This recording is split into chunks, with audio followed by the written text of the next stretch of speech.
Hey everybody, it's Galmadex, and welcome back to another premiere draft of Final Fantasy. Without further ado, let's get into the pack one, pick one here. We've got a really nice pack. Honestly, we should probably take one of these really premium commons, particularly the Dragoon's Wyvern for multiple creatures off the one spell, is quite good, but Aerith is one of my favorite characters in the entirety of Final Fantasy, so I will overdraft her a little bit here. There isn't really a dedicated life gain strategy or life gain theme in this format, so she plays certainly a little bit weaker than most rares, more alongside the power level of something like Dragoon's Wyvern.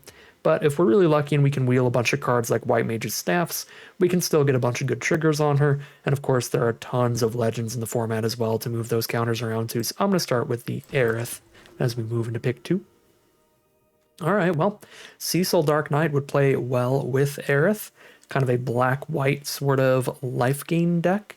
Obviously, the front half of Cecil wants to get to below half of your starting life total, but once you get there, you flip into a giant life linker, and then to make up for all of the life that you're losing off of playing Cecil, having a bunch of life gain spells in general would be pretty helpful. So I think these would play really well in a deck together, and they're both quite powerful rares to start off with.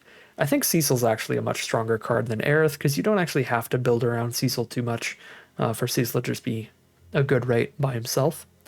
Other really solid cards here, premium removal with that white Aura Sight. Absolutely love this card. It's your Oblivion Ring style removal to exile whatever non-land permanent you need, and it's a mana rock at the same time, so that card is really good. Circle of Power is also a really nice draw spell in black that's played super well. Cornered by Black Mage is a fine sack effect.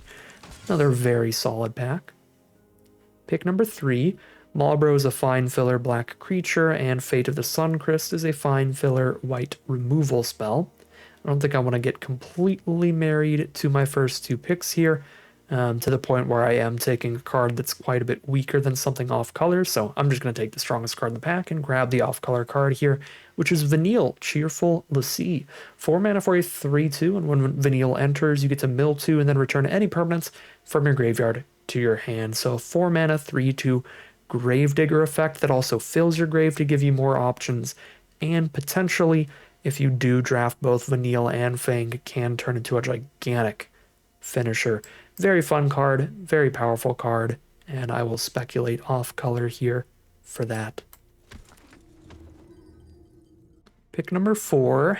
Tifa's actually not very good in just like 1v1 draft. There's not a whole ton of ways to trigger extra landfalls or put extra power onto her, so she really does play quite mediocre, like a 2 mana 2/2 trample at best half the time. So Tifa's much more of like a really strong constructed build around than draft card. I do not recommend taking her highly, so I'm not going to take Tifa after this Vanille. We have a reasonable uncommon with Reno and Rude, reasonable defensive common with Bard's Bow. I mean, I don't think you'd be crazy to take Tifa in this pack, because looking at the rest of it, this is actually a pretty weak pack overall, but I think I'll still just go for Reno and Rude here. Nice menacing card, gives you a good way to sacrifice your extra creatures or artifacts for good value, and there's some mechanics that play well with that. There are treasure tokens in the set, as well as the job select mechanic in particular.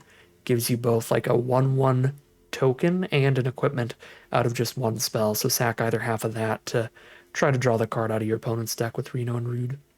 Pick 5, that is a super late summon Fenrir. This is one of the best uncommons in the whole set.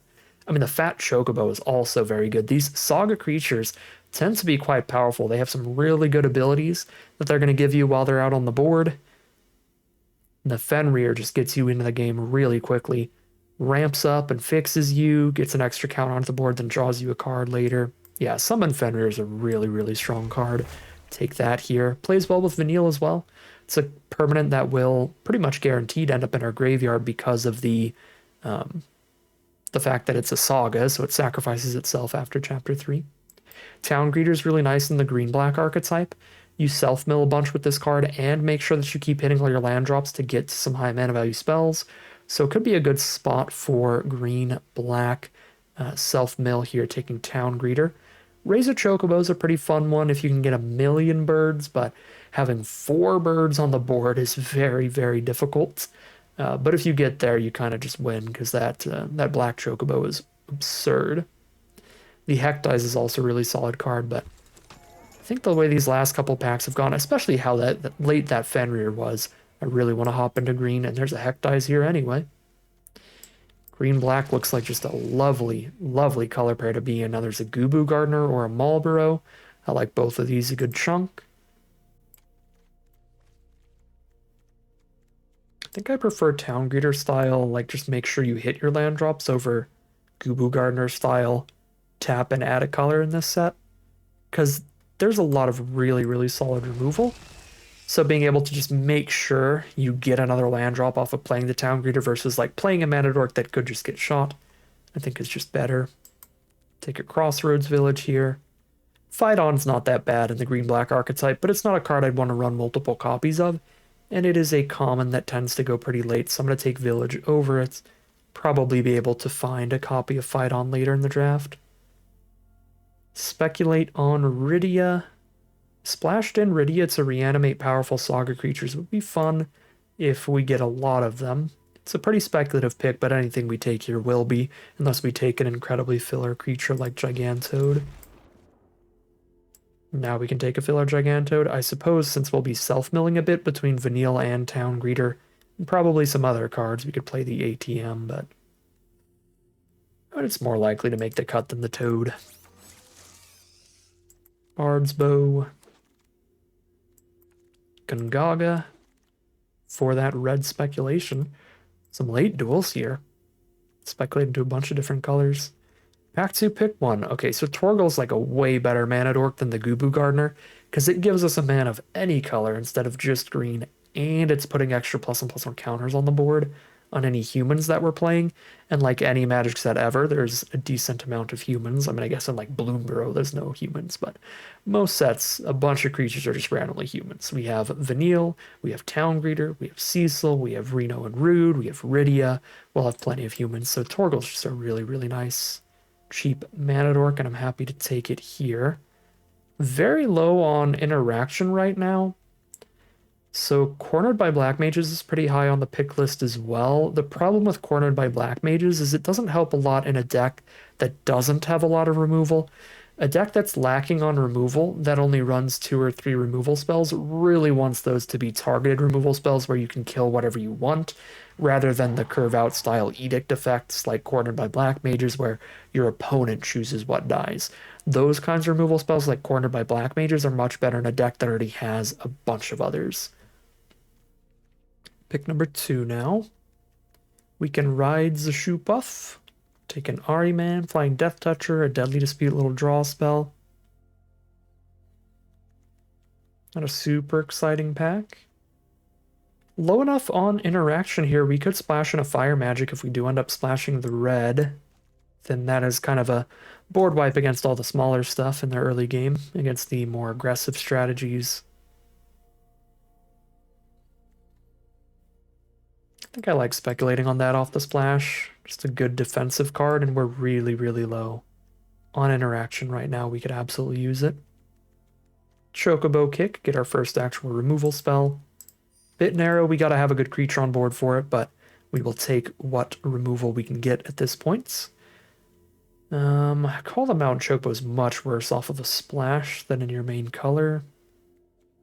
Sahagin here for like the blue-red spells deck is pretty strong, but we're very far from that strategy. Looks like we're kind of getting cut here, pack 2, sadly. But green was quite open pack 1, so once we're getting passed from the same direction, hopefully in pack 3 here, that's where we start really getting paid off. Pick 5, I'll splash in a Lightning Bolt. More removal. Also the Capital City to help the splash looked reasonable. So White Orsite there for the best card in the pack, but Chocobo Kick is not too far behind. So we're happy to find some more green removal. Alright, here's Ahriman. Definitely goes up in our pick order when we have double Chocobo Kick for the Death Touch, blow up anything that we want. That said, it is in the same pack as a black-red duel, and now we are pretty locked in for the red splash here. We may even be splashing multiple colors, tossing in this Omega as an extra finisher. I think the duel's got to be really high on the pick order. We'll grab the black-red dual land. Now we'll grab the green-red dual land. Ooh, over Fang, though? Fang and Vanille. I can't resist. I'm taking Fang. We will have a chance of having Fang and Vanille together. Take a blue-black duel over a Garland. I don't think Garland is the best splash. This helps us get to the 7 mana Omega off the splash. There's Vector or Crossroads Village. I like duels a little bit better than Evolving Wild style cards. So I'm going to grab the Vector. This mana base is going to be kind of incredible. Take a Baron here. We have three blue sources and a Crossroads Village for the Omega here. Guess that's kind of a free splash at that point. We just play any strong multicolored cards we see in the final pack. We just shove them all into this deck. And then awkwardly, we open the exact same white rare that we opened in pack 2. Sorry, Mughals Valor. That's the one color we're not dabbling with. We'll take an overkill here. This is on color removal that can delete anything. I mean, it even deletes indestructible creatures. Overkill is fantastic. Quite easy to cast as well. Just a single black and 2 generic. Pack 3, pick 2. Colosseum Behemoth looks like a great finisher. We're not super duper high on those here, so I could absolutely use another huge 7-drop.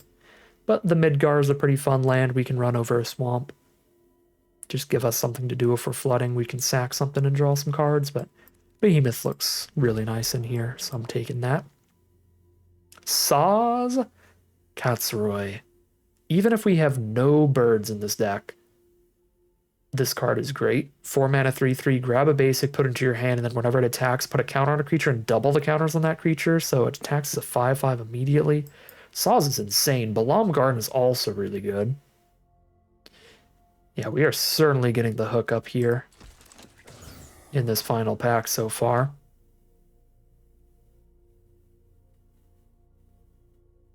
Okay, this is our first sort of miss here. I don't think there's anything we're really interested in. Even Cornered by Black Mages, double black, maybe a little bit of a hard sell. I mean, we're basically a 4-color deck here.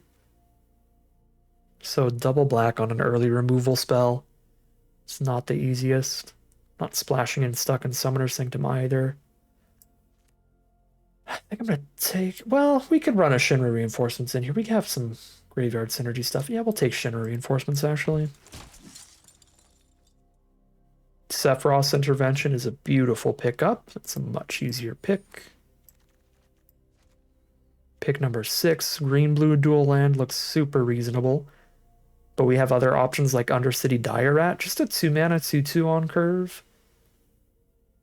When it dies, we get a treasure. That's pretty valuable in the 4-color deck. That treasure off the death trigger.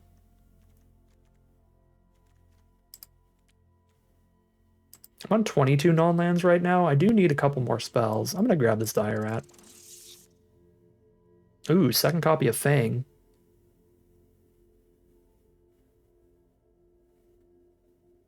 Sure. I'm going to take a second copy of Fang here so we can try to pull off the Ragnarok. I've still never done Ragnarok. Wow, another Colosseum Behemoth. Let's go. Splash in a Yuffie. Yuriko the Tiger's Shadow. Could be fun, but we're not like a great Yuffie deck here. Fire Magic might be another super reasonable pick here. But I'm just going to get another Behemoth. Topping things off. Fat Chocobo over another Rydia. We're going to be on 2 sagas total. So I'm probably not playing the first Rydia, honestly. Let alone the second. I'm not going to play World Map or Blitzball Shot. I think our fixing is good enough to not run a dedicated fixing spell like that. I'll still take it. I'm just not running anything in that pack. Not running anything in this pack, but Blitzball's the closest. Not running anything here. I'll just rare draft the uncommon now. I will run the last pick, Guado Salam. We're going to play 0 islands in this deck, and we're still going to splash an Omega as easy as can be.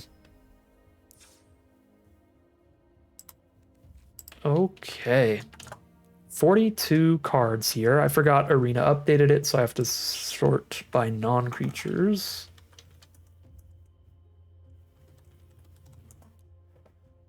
Boom. There's my creatures all up top. My non-creatures at the bottom. Looks like we're cutting exclusively creatures then.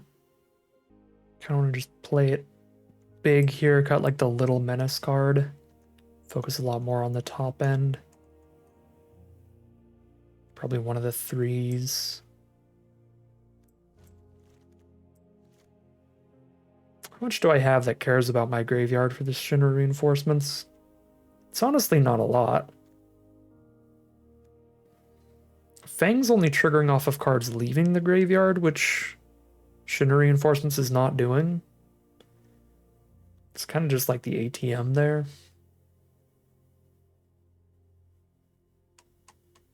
It's actually looking like a pretty bad Fang deck outside of having the Vanille to go alongside them.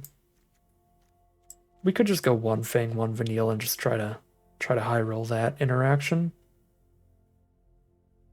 I mean, there is a lot of power in here without trying to flip the Vanille Ragnarok thing. And Vanille is already like really good by herself. Fang by herself in this deck, not so much. Fang can trigger off of our Town Greeter, and Fang can trigger off of playing Vanille. But that's about it. I guess off of activating the ATM as well. There's 3 different potential ways to draw a single card off Fang. We're probably not supposed to run any copies of Fang in this deck. Strictly trying to win, it may be just cut 2 Fangs, but I'm still going to leave at least 1 copy so I have that chance of pulling off Ragnarok one time. And then I might actually just focus on Curve here and just cut the ATM, just really have Fang exclusively for Vanille. I mean, an 8 mana graveyard ability. I think we've got enough finishers without that. Yeah, I'll drop the ATM here. Double check our mana. We've got 12 green cards, 9 black, 2 red, and 1 blue. For our 12 green cards, we have 5, 6, 7, 8, 9 green sources. For our 9 black cards, we have 4, 5, 6, 7, 8. All sounds good so far. For red, we've got 1, 2, 3, 4, 5 red. Blue, we have 1, 2, 3, 4, 5. Wow. This is a really solid mana base. The one thing that I will say about the mana base is that we have a couple ways to tutor out specifically a basic that is Fenrir and Saz. And currently we have no way to grab red or blue mana off of either of those 2 cards. I think it's okay to not have a way to grab blue, because we don't need blue till 7 mana at the absolute earliest. But red does give us Fire Magic and Lightning Bolt for reasonable pieces of interaction to cast somewhat earlier in the game.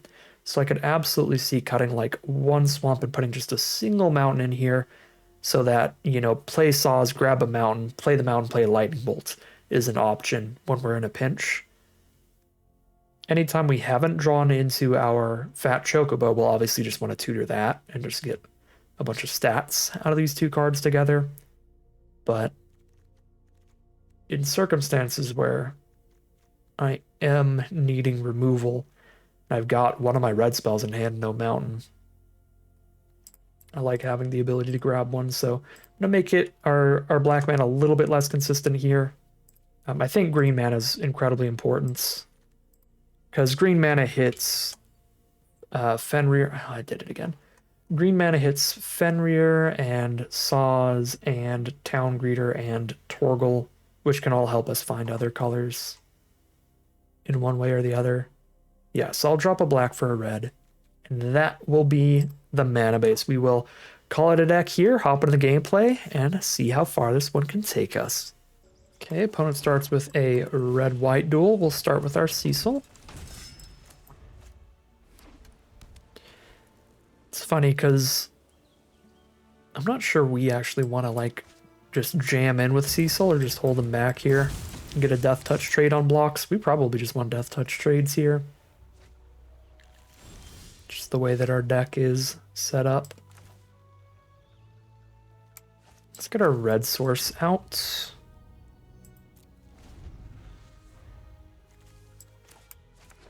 Because if I need green, I have an untapped green source to play soon enough. Okay, 3 mana here. We play Bard's Bow. And just start jamming out more tap lands.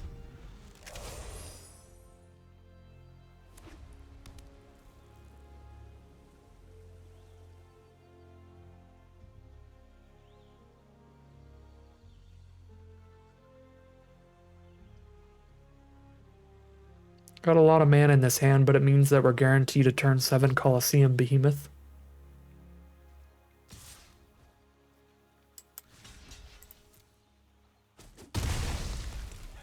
We trade our 3 mana equipment creatures into each other and they drop another Paladin's Arms.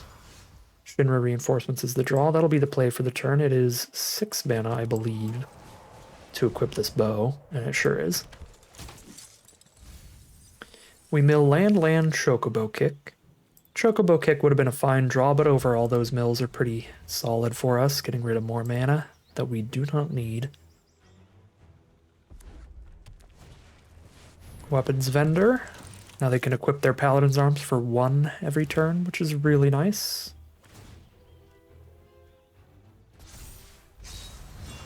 Boom, send in. 5/3.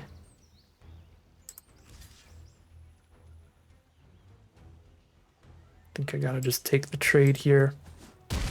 Keep this damage off me.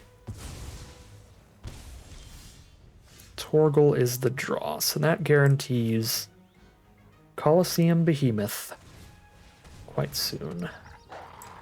Let's get another green.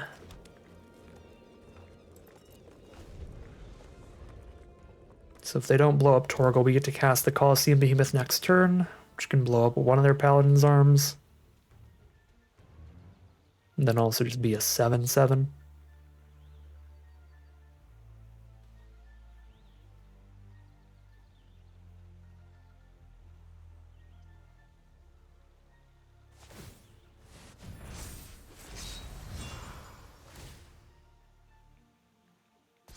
Yep, 6 power. Kills both of our creatures on a double block, and then I don't have Behemoth mana. So not a blocking position. Draw some more mana. We'll plop the Behemoth down, get rid of one of those Paladin's Arms to make it more likely we can actually set up draws soon enough. Or set up blocks soon enough. Restoration Magic. The one combat trick in the set that can protect non-creature permanents, and then Auracite for Behemoth. Well, this could end pretty quick here.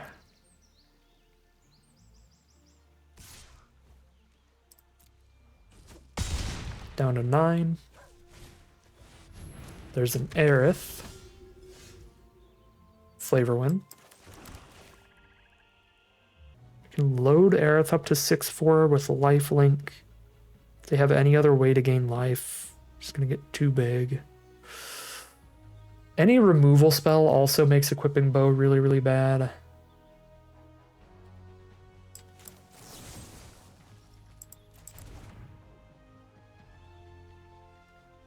This feels like one of those kind of doomed either way. Can at least wait here and see if they go to re-equip anything.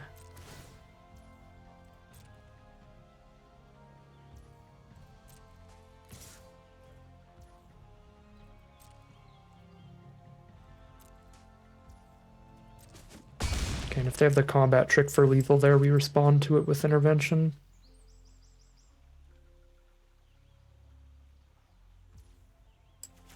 Okay.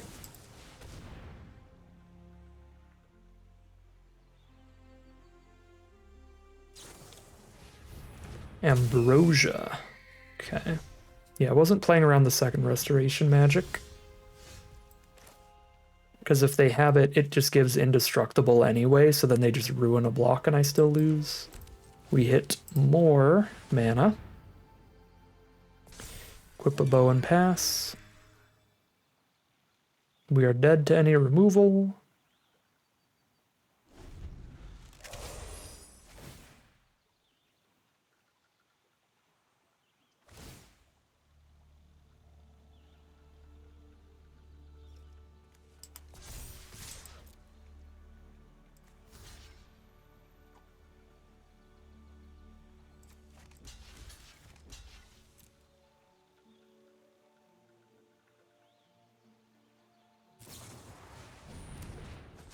+2/+0. Okay. Double combat trick. So we could have been dead last turn. They probably just drew that now then, I imagine. Alright. Pretty unwinnable game. We hit a lot of mana there, and they just really importantly had that aura site at the right time. Based on how the rest of that game played out, if it weren't for that one aura site, Behemoth may have drawn us, or bought us enough time to draw out of the flood and find some kind of other action, but there was that one turn cycle that just completely prevented the stabilize. The restoration magic into aura site after untapping was brutal stuff, and that will be 0-1, just how the cards line up in that game. Here we are for game number 2. You have all seen the deck list, and you know we have plenty of 2 and 3 mana creatures. So if we hit any of those, this hand starts looking very reasonable. So I'm going to keep it here. But obviously, like, if I don't find anything to do in the middle of the curve, Cecil into wait till turn 7 for 2 behemoths is pretty bold. So it's pretty funny. But we drew a 2 mana creature, the Town Greeter, which really helps get to these behemoths. We milled a 3 mana creature, Shin Reinforcements. So sadly we'll not be playing that one. There's Bard's Bow for our opponent. There's a Hectize for us. Chocobo Kick this token to just jam right now. I mean, honestly, when I'm topping the curve off with double Behemoth, I don't mind it.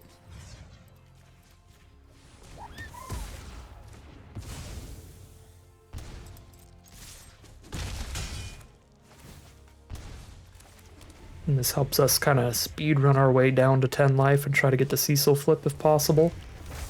There's the Choco Mog. I'm getting mogged right now. Here's Hectize.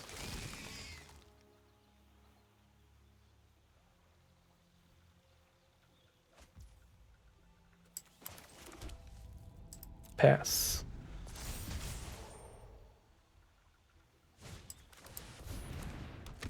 Bartz and Boko blow up whatever they want, and Cecil it'll be. Take 3, go to 13. There's an overkill for us. Play our tap land and hold that up. That'll be our second green for the behemoths. Probably have to overkill Bartz and Boko here, but Choco Mog is going to die soon enough anyway.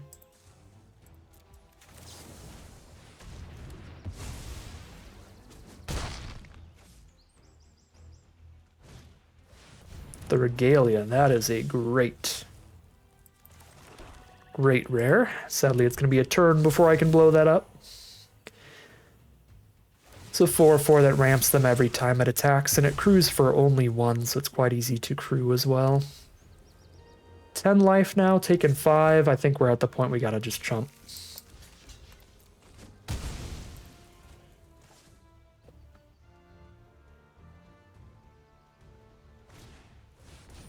Lauren of the Third Path, no artifact or enchantment to blow up, so just a 2/1. A 2/1 that can have each player draw a card, but I don't think they'd even really want to right now. Great work from Colosseum Behemoth. Even the second copy here is going to be quite helpful. Just get rid of the Bard's Bow is going to be perfectly fine.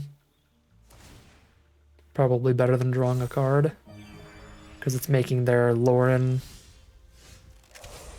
out of reach of Hectize, just killing it. I think I actually attack here. I mean, they're at 15. Boom, there it ate.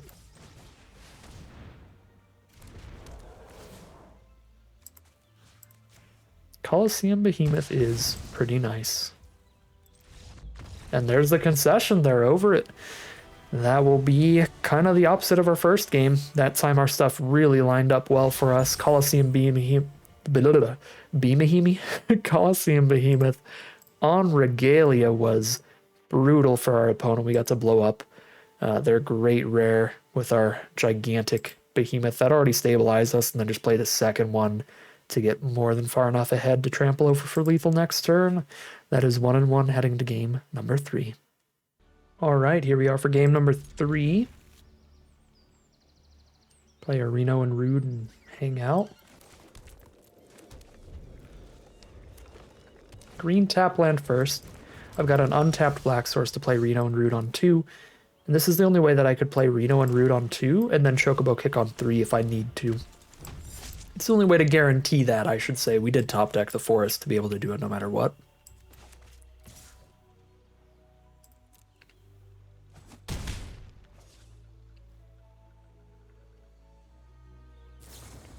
Our opponent leads with Cactuar, then Veins treacheries away Reno and Rude. Pretty rude of them. But I'm not worried about the Cactuar. They have to keep recasting it every other turn.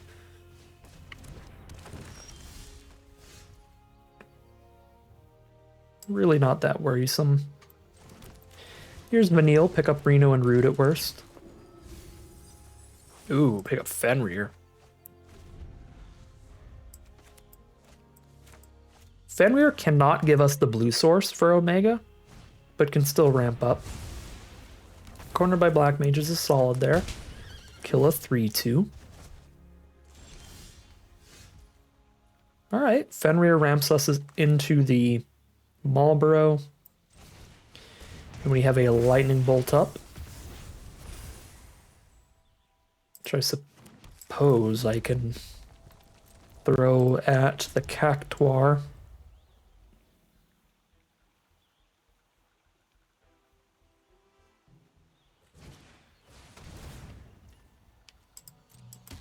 Once again, don't mind the Cornered by Black Mages here, but it's certainly not bad for our opponent. Just clearing out 3/2s. But if we can get those out of the way before we start dropping 6 and 7 drops, that would be preferable. Alright, interestingly enough, the only actual creature they've cast all game has been Cactuar, so we'll just bolt a Cactuar. And here's Marlboro.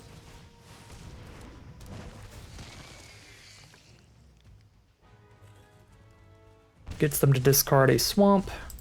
Looks like good mills for us. Wow, we hit 3 spells off the top. Goo Gardener's the play. Cactuar again. The Cactuar theme deck. Alright, Town Greeter, find us a blue. Sure did find us a blue. Trino it is.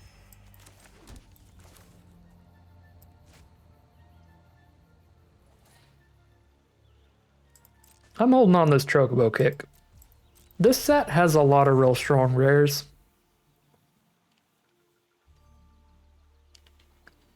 I want to have a backup plan if they try to like Arden us. And we can already drop Omega. Just stun like their whole board.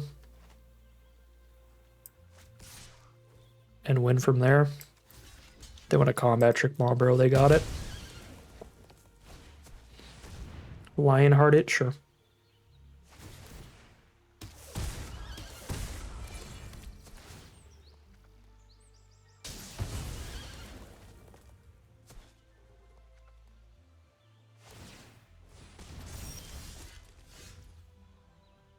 There's the Coliseum Behemoth to blow up the Lionheart.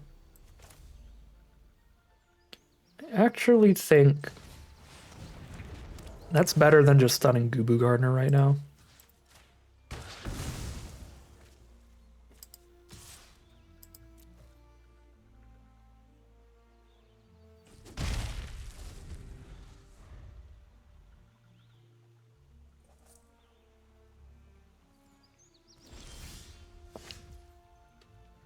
Hectize is pretty rude. I don't have the mana to play both.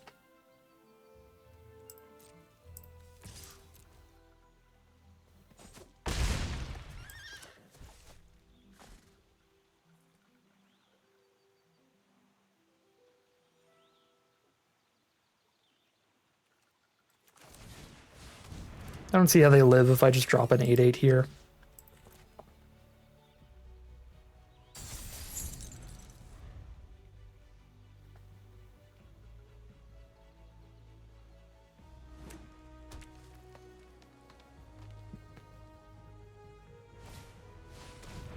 Reanimate Cactuar.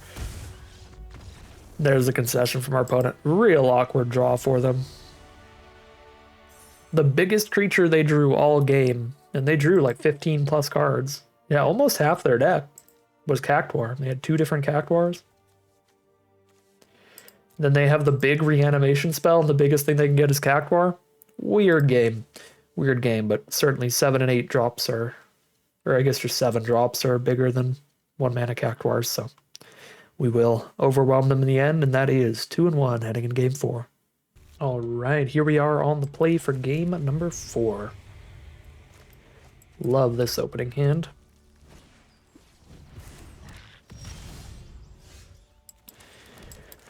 We got early plays, we got a big finisher, we got a miniature board wipe. A lot of good value here. Those are some tragic mills, some powerful spells into the grave. But they were just as likely to be the bottom 3 cards of our library, and we just never draw them. Hectize this turn. I could play Cecil and Hectize.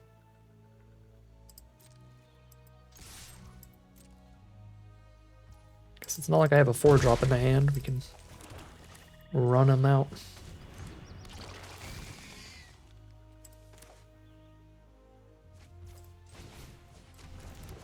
And then start playing a bunch of tap lands.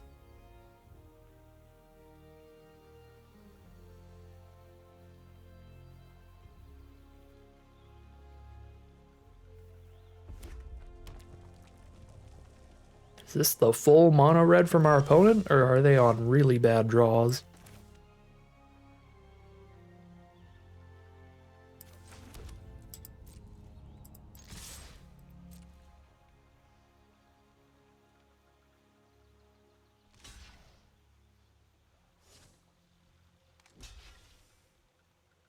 Combat trick.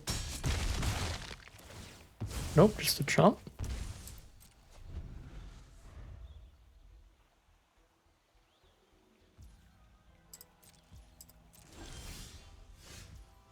I don't know what's going on here, but it's certainly good for us. I'm gonna assume they're just stuck off their second color. That's the most likely assumption. Yeah, there's the blue source. Retrieve the Esper, get a 3/3.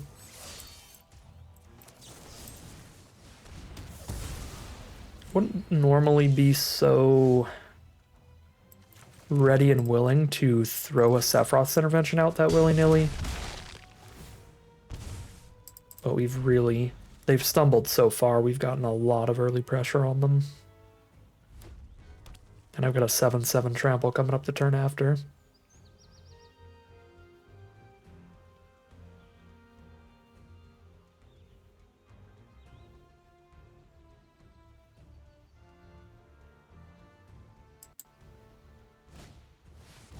Matoya. Every time they scry or surveil, they also draw a card. And it is a 1/4. Reasonable body.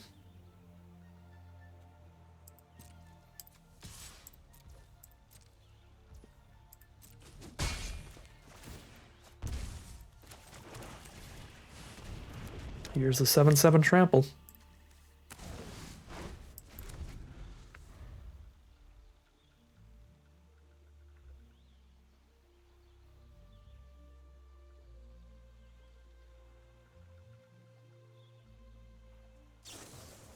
Dreams of Laguna for the draw 2.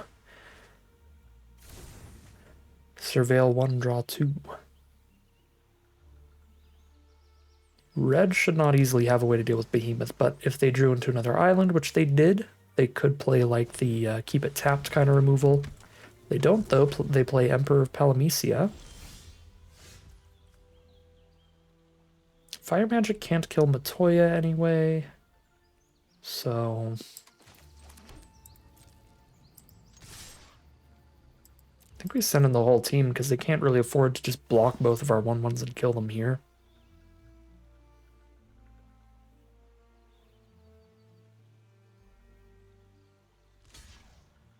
So they take 1, 2, 3, 4, 5, 6 here. They go to 1. Fire Magic is probably lethal. Fire Magic for 2 kills this, but it pings Matoya for 2, and then I trample over for 5. I hit for exactly 7 if they don't have a burn spell to kill Cecil. Guess it's a little risky, but I'm going to do it because it'd just be lethal. All right, Exactsies, we will take it. Don't give them an opportunity to untap and potentially play like Stuck in Summer Sanctum on the big trampler and potentially stabilize from there. All right, 3-1 it is, heading into game number 5. All right, game 5. Playing against the blue deck on the draw here. Turn 2 Hecdies. Turn 4 Vanille is what we've got to get us rolling. They immediately discard Black Waltz number 3, so probably Grixis, blue, black, red from our opponent, which is a really good controlling color trio in this set. Fire Magic is quite nice against the Wyvern, but I don't have the red yet.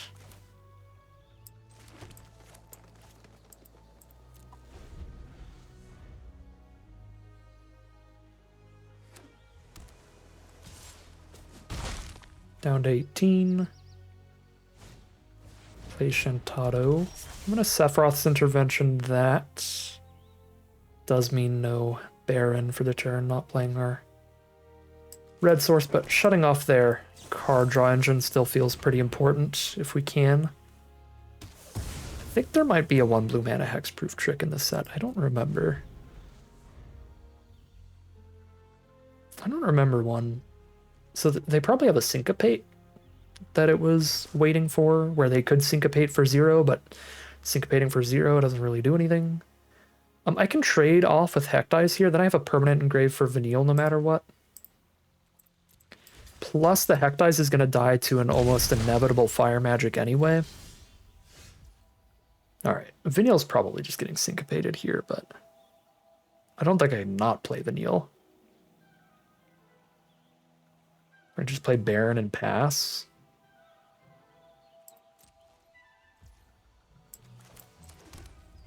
Yeah, no, I mean, Syncopate's one of those counter spells because they can dump as much mana as they want into it. We will never be able to fully get around it. They'll always be able to counter whatever they want at some point.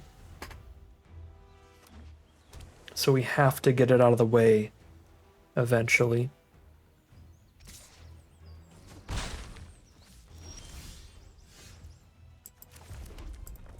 Alright, pretty bad draws here, just a ton of lands, but the first 7 are relevant towards getting to the Behemoth, but we've drawn 8 now.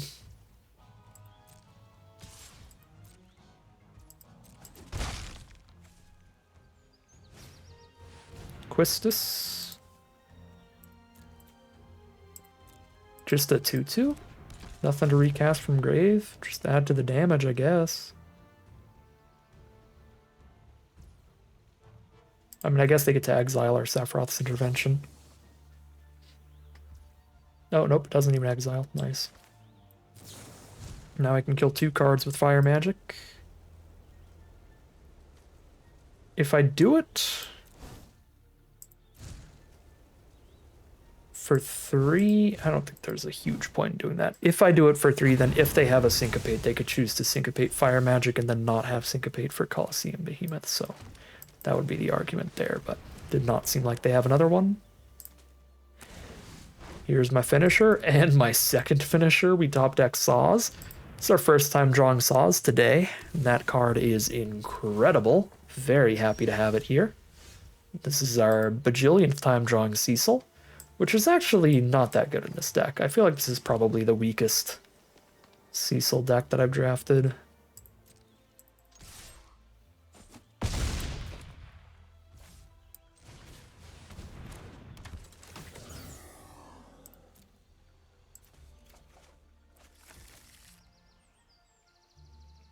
Oh, I shouldn't have let Auto Tapper do its thing because it tapped us out of Cecil because we tapped a black for Saws. Didn't keep double black up. Fang does incredibly little in this deck, so I'm A-okay with trading Fang into this Chocobo token. So now they can Sephiroth's Intervention. The Behemoth over the Saws. I will take it. Oh my god. Never mind. Fang does do one thing. Fang draws us a card off of them casting a spell from our grave. That's so funny. That's so lucky. Actually insane.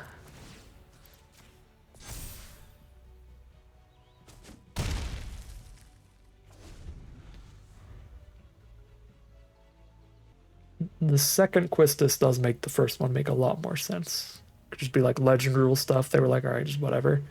Run this out and get damage in.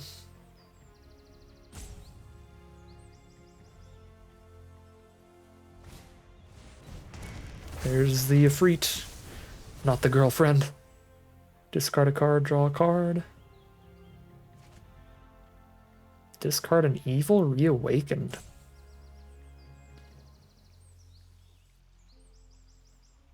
They are digging desperately.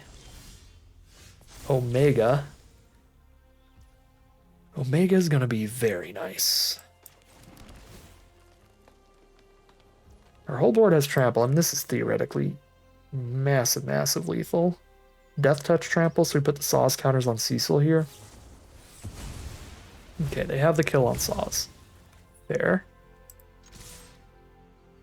Say hello to my little board. Yep.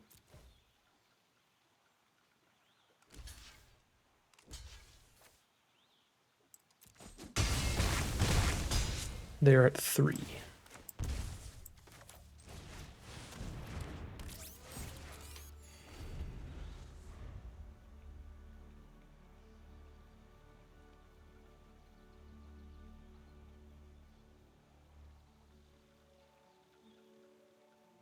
They're playing against 14 trampling power.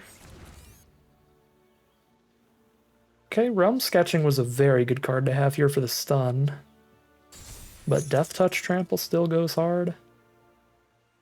The Cecil Swing. Shinra reinforcements for us. Fat Chocobo dies next turn anyway. So I could attack with Fat Chocobo now, but if I attack with Fat Chocobo now, I don't have Trample next turn.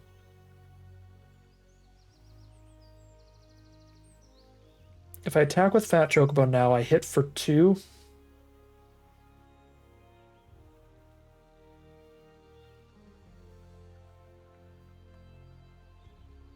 We're just going to keep the trample next turn.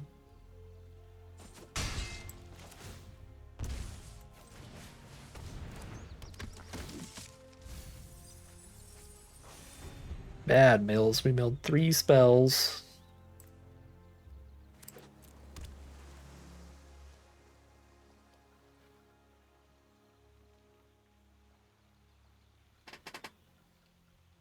This has been a crazy game of Magic. Their Quistis drew us a card, and then if we didn't play our Omega, they wouldn't have survived because they had their Realm Sketching for our Omega.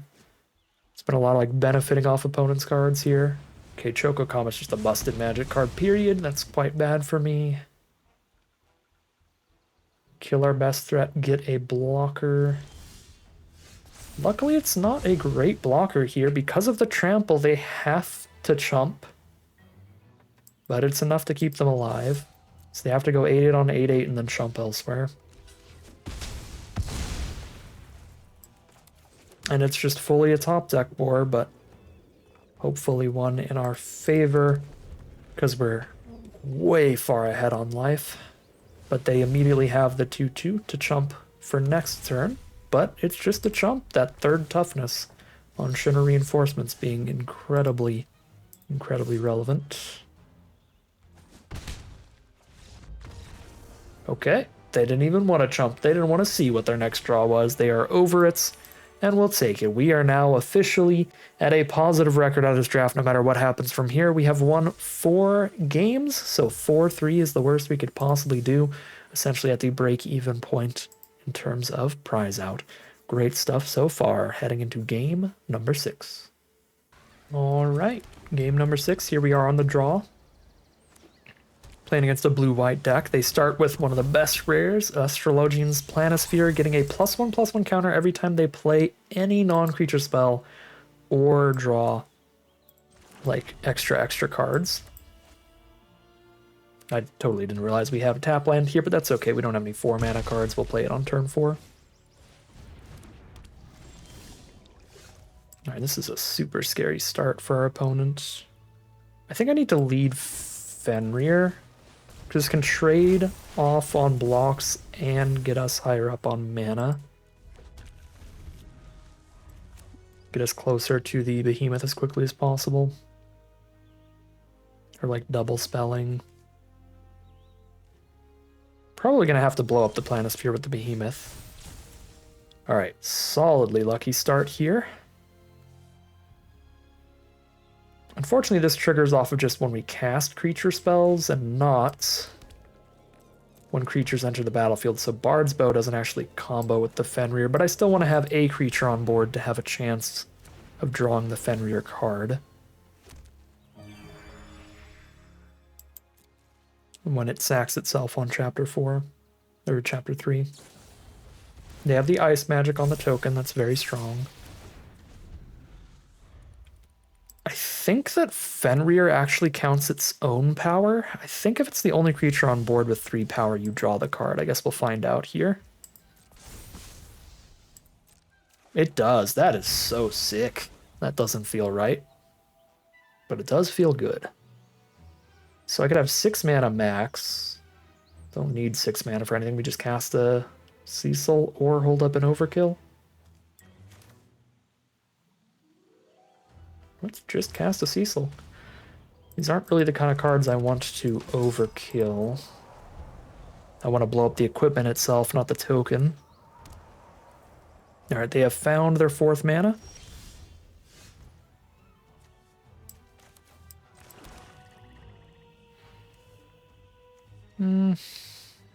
What's more important to resolve, Behemoth or Omega? Probably Behemoth is the more important card to actually resolve, so we'll lead with Omega. So that it draws the counterspell.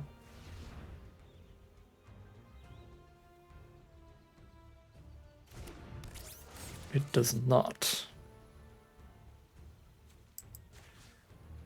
Tap and stun this little token.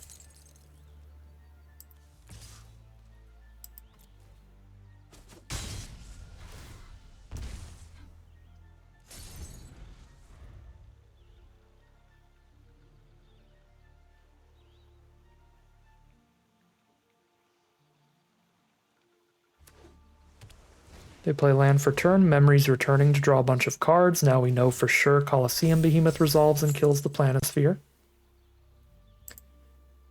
Ay, their cards are very good. So they put 1 into their hand no matter what.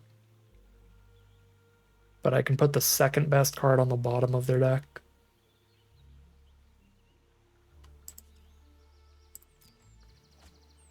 Okay, they're putting a fat Chocobo into their hand.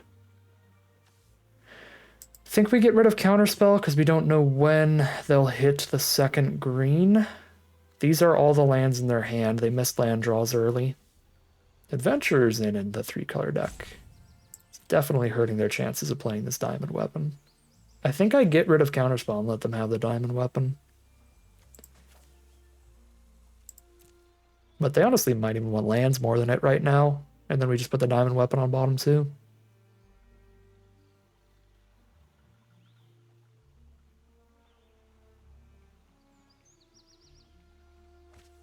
Nope, they are going to draw the diamond weapon. All right. We'll get rid of the Baron. It's their only red source.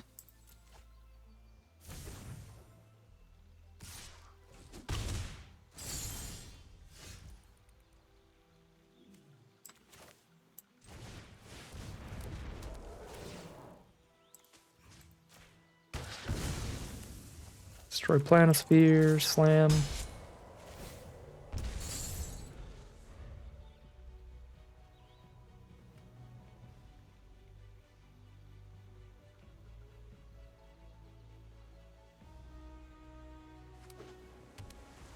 They play an island.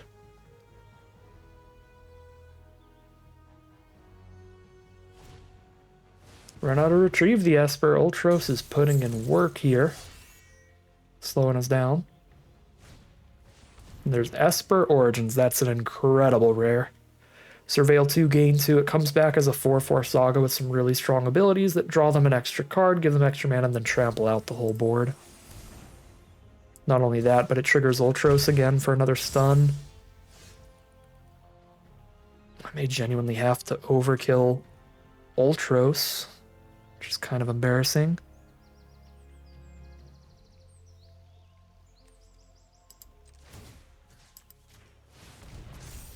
But yeah, I mean, we know Ultros is going to go ham here.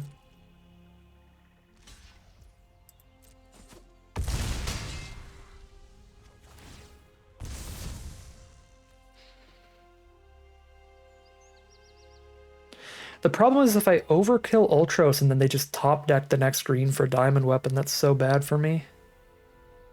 But if I don't overkill the Ultros and then they do recast like the Esper Origins. Stun the big card. I think I have to do this. Because again, unless they top deck the green, we know they didn't have it yet.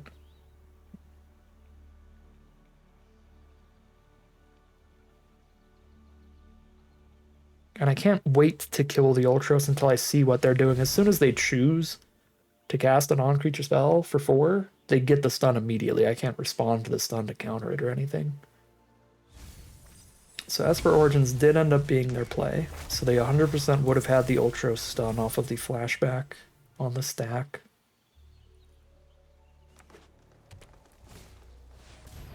And the Bard's Bow. So they're going to double block Cecil here. We're flooding. To still send the whole board, gain a bunch of life, have them double block Cecil to kill it. Right. They hit their next green for Diamond Weapon now, though. If I just make a 9/9 trample and send that by itself. We just have to find more removal for Diamond Weapon or we're not getting anywhere regardless.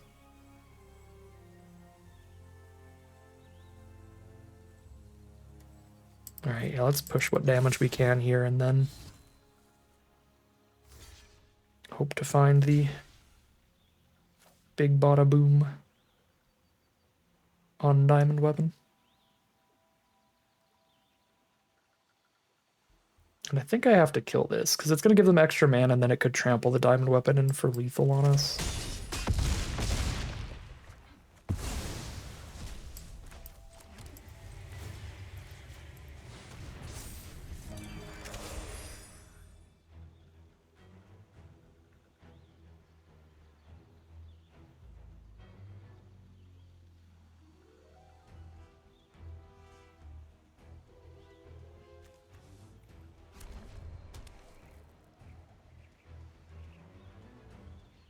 So we have Sephiroth's Intervention. They have a second Memories returning. How loaded is this deck? The Planisphere double Memories returning. The Esper Origins. It's pretty loaded. I think it's a little... Like, our deck's pretty loaded. Because we have Saws.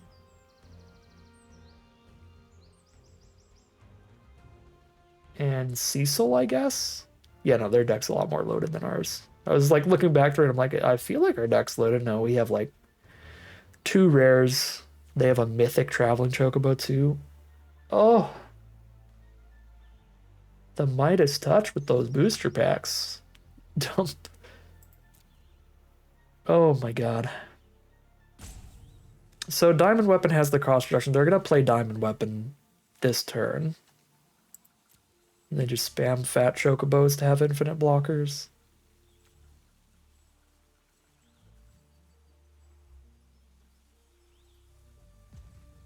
This would double the Fat Chocobo Chapter 1 triggers, and they already have a different Fat Chocobo in their hand. Oh my god.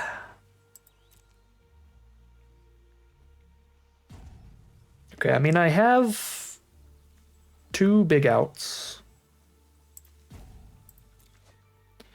We have Coliseum Behemoth, which blows up the diamond weapon, or we have Sephiroth's Intervention, which blows up the diamond weapon. Those are the big ones. Fat Chocobo, not one of the outs.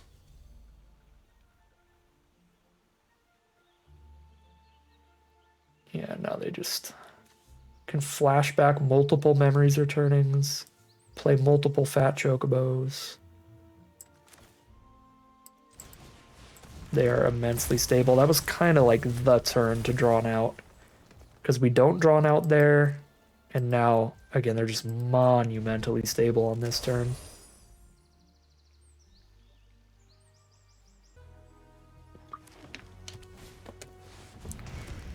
Fat Chocobo. Retrieve the Esper, yep. Set up infinite blocks. There's fire magic. They block wrong. Fire magic, deal 3 to everybody, could lethal them for lucky.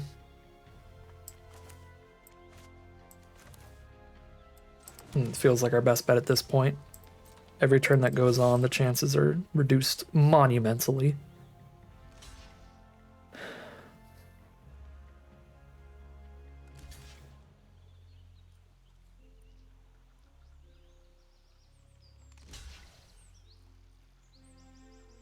This is currently deal 4 to my opponent. If I fire magic for 3, I kill this, do 3 damage to this, so this actually tramples over for 8. So this is 8 plus 4 is 12? I think this actually does it.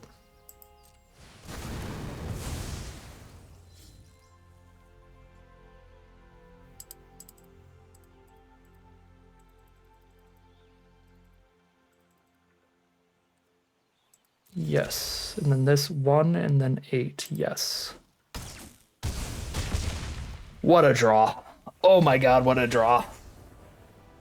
We were not likely to win that long game. Because if they established enough toughness there to have, like, overkill blocks, well, I mean, I don't know. Like, fire magic is just so out of nowhere with the trample. The trample from the Fat Chocobo plus fire magic, all of your stuff is technically 3 less toughness for the turn, basically. I have to do 3 less damage to trample over to everything. Just really sneaks in so much damage there. Because, I mean, they had more than enough power and toughness that, like, without the fire magic, we really weren't hitting them barely at all there. So fire magic was just such a draw. It was so well timed as well, because just 1 or 2 more turns, they have more Fat Chocobos. They had multiple memories returnings to flashback. That was a monumentally lucky endgame, because their deck was more than capable of flipping things around and stabilizing. Very, very high power over there. I like that deck a lot. Pretty sick stuff. But we're pretty lucky. And so we're 5-1 heading into game number 7. All right, here we are on the play for game number 7. This game, we are desperate to draw a land. But if we draw any land, then we can play that Summon Fenrir on turn 3. Tramps into the rest of the hand, which is pretty important. May be important enough to just Swamp Cycle the Marlboro, and I actually think it is. So they're going to start with Gasol Greens, get a 2/2 Chocobo. No, I'm not supposed to top deck the land. I didn't need to Swamp Cycle.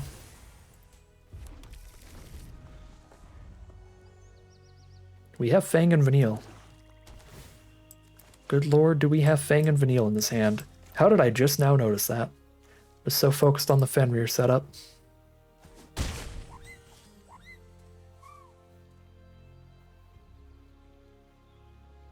Play the Fang first, then when I play the Vanille, I draw an extra card. Play Fang and Reno and Rude for the turn. Seems fine.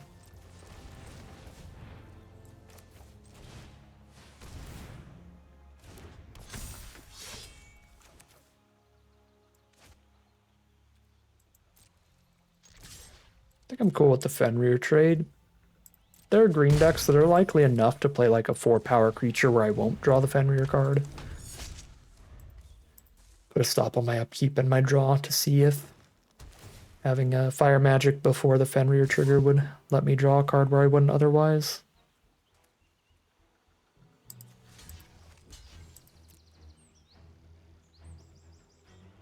Don't really care about Reno and Rude. Do really care about Fang. So I'll chump with Reno and Rude here. It would be a straight up trade if they didn't have a combat trick, but I assume Reno's probably trading into a combat trick, and it sure is. Trades into the Preach's Wanderings. Not as good as the normal, like, trade into a combat trick 1-for-1, but still okay. Tied for the greatest power, so we do get to draw another card. And now I can Vanille, which draws a card off of Fang. I could also Fire Magic for 3. Blow everybody up here. It's kind of sick as well. I mean, Vanille, pick up Reno and Rude, draw a card off of Fang, cast Reno and Rude is sick too, but obviously I'd rather do that after a Fire Magic.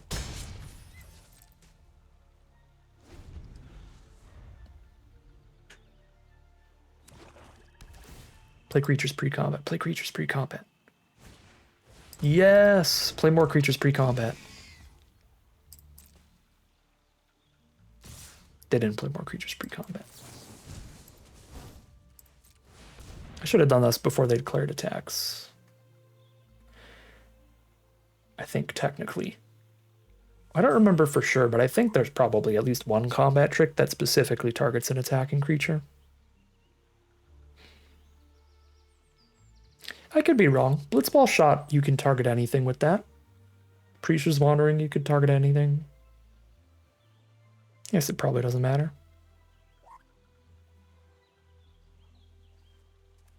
I could sack one of these to the Ari Man. Draw a card.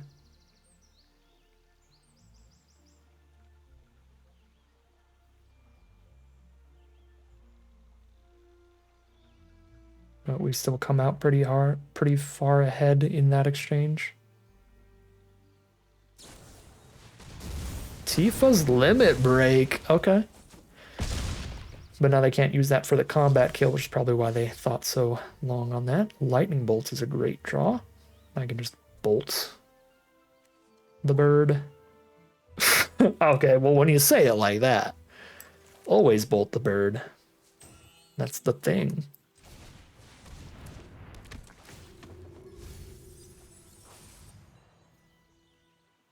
I'm actually going to pick up Marlboro for the future and just hold up Bolt for this turn.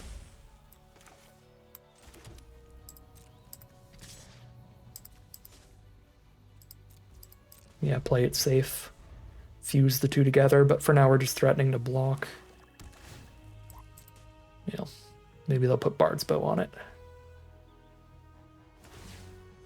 Ew. Soak up all 6 of that mana. What happens when they fuse? Destroy. It's when it dies they destroy a permanent. Okay, so they're just like really big when they fuse. Sure. Let's get really big. I finally did the thing. I would like to formally thank Wizard of the Coast for bringing this draft format back on Arena so often, so that I could finally have Ragnarok Divine Deliverance on board. My first Ragnarok in this entire set. I've drafted this set more than any other set this year. Still never did the Ragnarok thing, and there it is. For our 6th win today, for our win that brings us into the final battle here. We are 6-1. Heading into the final boss of the draft with 2 rounds in the chamber.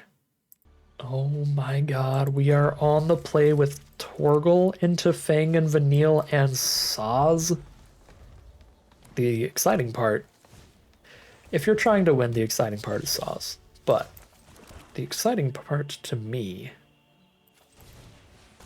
is Fang and Vanille to Ragnarok twice in a row. If we're lucky.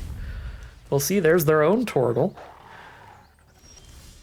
There's a tap land this turn. I can still play Fang here. We can also Chocobo kick their Torgal, which is reasonable, but I think we have scary enough things just curving out here to go for that. Gigantode is the play. So they're doing their own curve out things. There's Town Greeter. Town Greeter filling the grave for Vanille. If Vanille hits 2 instants or sorceries, that's really bad. How many are in the deck? How many non-permanent cards? 1, 2, 3, 4, 5. There's 5 non-permanents out of 30 cards. The odds of not hitting something with Vanille are really low. And if we hit a land, we could try to flip into Ragnarok like immediately. If I play Saws, though, I can get a basic. And everybody's got tokens right now. Actually, Town Greeter hits a land and draws a card off Fang.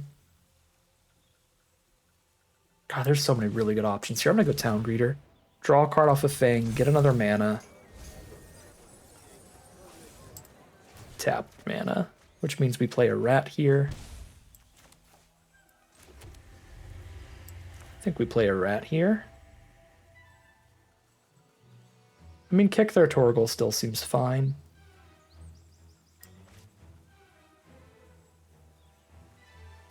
Yeah, I'll actually kick their Torgal.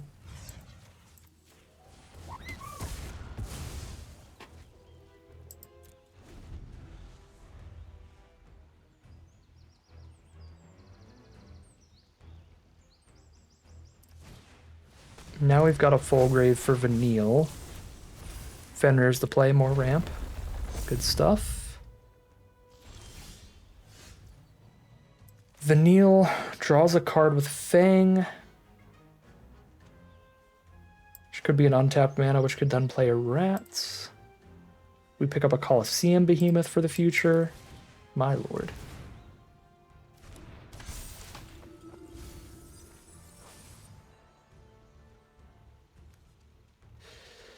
I'm going to take Behemoth for the future and see if we can land off Fang. Oh my god, we are in Magical Christmas Land. No! I have too many things to do. My stuff is too good and I'm taking too long to figure out what the best stuff is, and our opponent is so over it, I don't even get to do it. There's too much money in my bank account. This food is too delicious. Well, I'm guessing they had no removal in their hand. They scooped there. Because then we go land, Dire Rat, and then obviously Ragnarok is back to end off this draft. And if that doesn't do it, they know I just picked up a Colosseum Behemoth to top my curve off. And they don't even know about the saws to pick up a fat Chocobo. What a ridiculous hand there. Our deck just firing on all cylinders for that final game of Magic. Very, very cool stuff today. Very great draft. Yet another 7-win run in the Final Fantasy draft format. Take another quick peek at it here. Talk about the biggest over and underperformers, what I would do differently in the future. First and foremost, biggest underperformer by quite a lot was Cecil, which was still an okay card. Technically, it did flip into a 6/6 lifelinker in one game, because it flipped into the 4/4 and then we also equipped it. So there was one game it played super well, but I think most of the time this deck is not nearly as good of a spot for it as something more aggressive. And also the amount of life gain that we randomly had between like Town Greeter and Shinra reinforcements in a couple of those games was also hindering it from flipping as early, same with like the Omega there. So Cecil was a little awkward in here. Not to say that Cecil was like a bad card. Cecil was still worth running in here and everything, just really Cecil played probably worse than Town Greeter, or worse than like certainly worse than like good commons like Fat Chocobo and stuff and Town Greeter. So Not the most exciting spot for Cecil. So Cecil's probably the biggest underperformer. Reno and Rude as well. This is not the right deck for Reno and Rude. They're just a 2-mana 2/1 menace. That's it, period. In this deck, I just wanted more filler early creatures. So those are the weakest cards, the biggest underperformers. Biggest overperformers, what played a lot better than I thought it would? Honestly, the duels, my lord. We didn't even take these particularly highly. They just were getting passed around so late that we got a lot of these speculatively early, and then it made our mana just so consistent.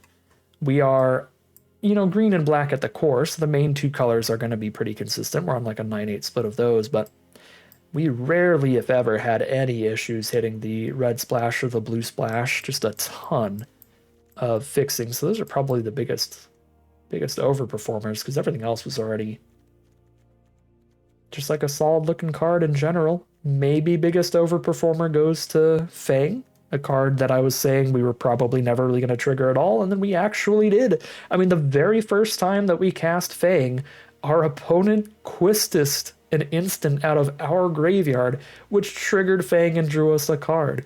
Not only that, we had the Town Greeter alongside the Fang once or twice, and of course having the Vanille alongside the Fang draws you the extra card and lets you flip into Ragnarok, something we got to do in both of the final 2 games of Magic there. So sick stuff from Fang. Fang kind of the less consistent half of the Fang and Vanille combo, because Vanille, it's all built into the card itself. Whatever your deck is, Vanille's going to be a good 4-drop, but Fang does need to hit something else that actually triggers her ability to give you that value. And luckily enough, we were consistently hitting that stuff. So thumbs up to Fang, overperformer there.